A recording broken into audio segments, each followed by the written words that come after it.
Hey YouTube, it's Anchor here, and in today's video I'm going to be talking about Alabasta again. Now I know that I talked about Alabasta twice already in my two other videos, one on the sand fruit and the other on just Alabasta in general. But in today's video we're going to be talking about things that need to be included in the Alabasta update. And you're probably wondering, hey, why are you not talking about other islands like Alabasta or Enies Lobby? Well, the reason is because I'm trying to keep my discussions relevant to the game, and the upcoming update we're guaranteed to get Alabasta, so I'm trying to keep it relevant. Although, if you guys do want to see videos on Alabasta or any other island in One Piece, I will happily make them if there is a demand for them.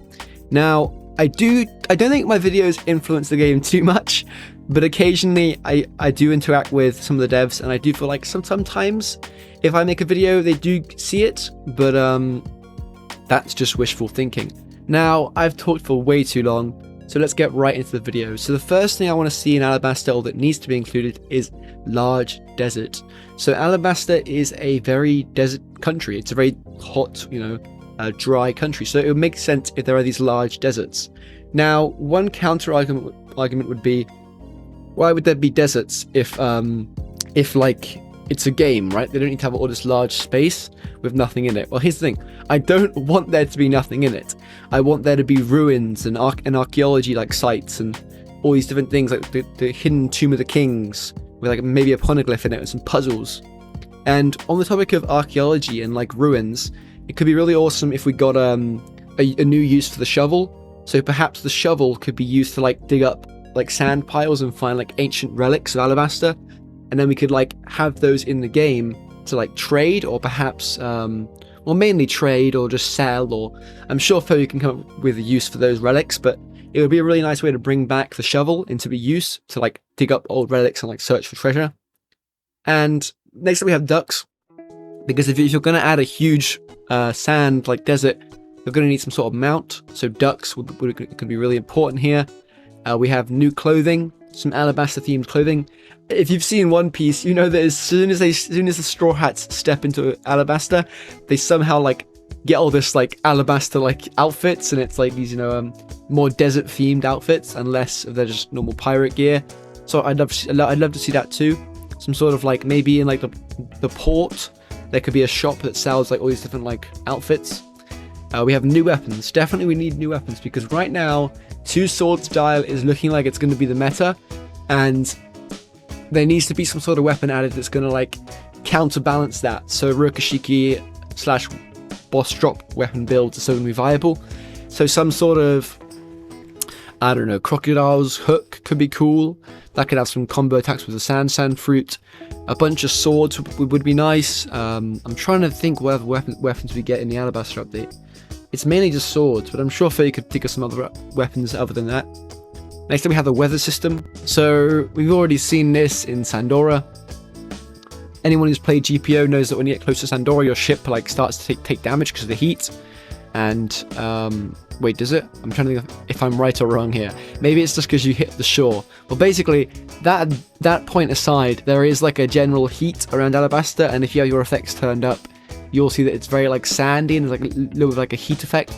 That would be really cool to see in Alabasta. Maybe even in Alabasta, we could get like a desert sandstorm. So like if you're traveling in the deserts, you have to be careful because you might get caught in a sandstorm and just like have your whole team wiped. That'd be amazing. Lots of desert bandits, obviously, but also I want quests that aren't bandit beaters. I don't want every single quest in Alabasta to be one that's like, hey, let's just kill 5 bandits in different locations. I want it to be like, take this water to this village that's had a drought, or find this ancient archaeological site where they have this ancient relic, and then take it to the appraiser in the city and get it appraised, or defeat this I don't know, like this bandit king who has taken over the village. I want to have some sort of like story and some sort of narrative.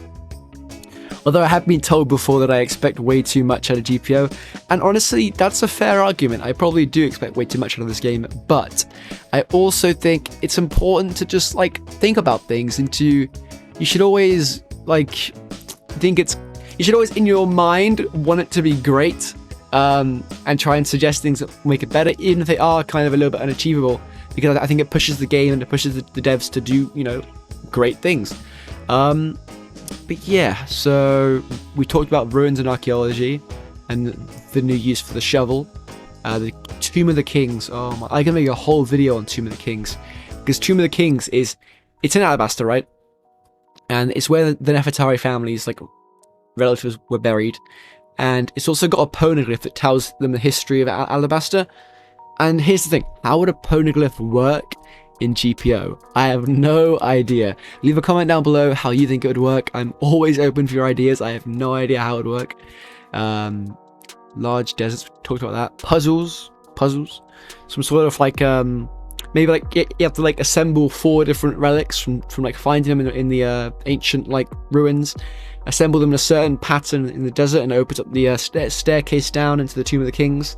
And down there's like, I don't know, like a bunch of guards, or maybe even a monster, like an ancient snake or something. I know it's not in One Piece, but some sort of like monster could be really cool, because that's not really something we've seen in GPO so far. There's not really very many monsters. Like, obviously you have like Enel, who's like slightly bigger than an average player, but stuff like I don't know, what kind of monsters are there in One Piece?